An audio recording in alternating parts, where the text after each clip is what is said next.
Hello guys, চলে আসলাম আমার কর্তামশাইকে ভাত দিতে। ভাত একটু বেড়েও ফেলেছি, দেখো গুছিয়ে নিয়েছি।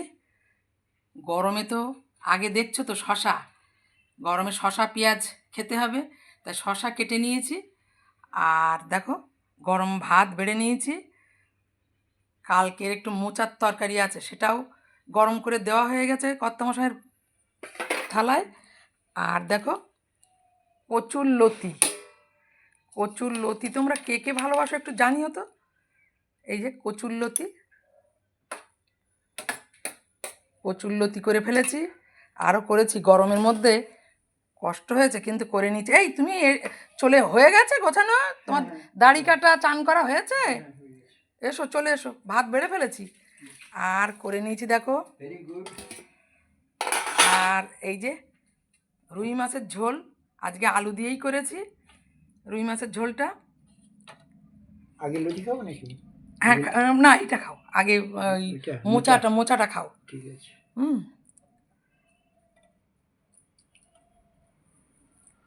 এই যে তোমার মাছের ঝোল তুলে দেই। গরমে তো, গরমে পাতলা পাতলা সব সময় করছো, তা কাঁসার বাটিটা বের করলে না কেন? হ্যাঁ, করলে হতো। রয়েছে তো হাতের কাছে। হ্যাঁ, ওটা আমার খেয়াল নেই। ঠিক আছে, তাহলে তোমাকে আমি মাছের ঝোলটা দিয়ে দেই।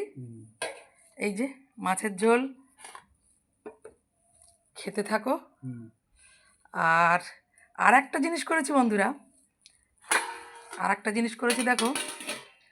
অল্প একটুখানি চিকেন ছিল, কি করি মাথায় আর আসছে না।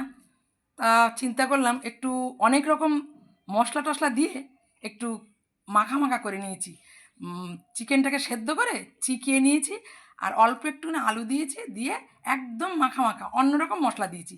অরিগ্যানো, চিলি ফ্লেক্স, তারপরে টমেটো কেচাপ, এইসব দিয়ে করে নিয়েছি।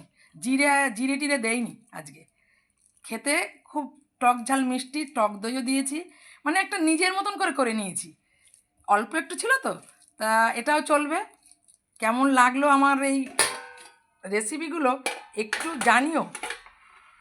হ্যাঁ, তাহলে একটু ভালো লাগলে একটু বেশি বেশি করে শেয়ার করো, কমেন্ট করো আর লাইক দিও, ভালো লাগবে।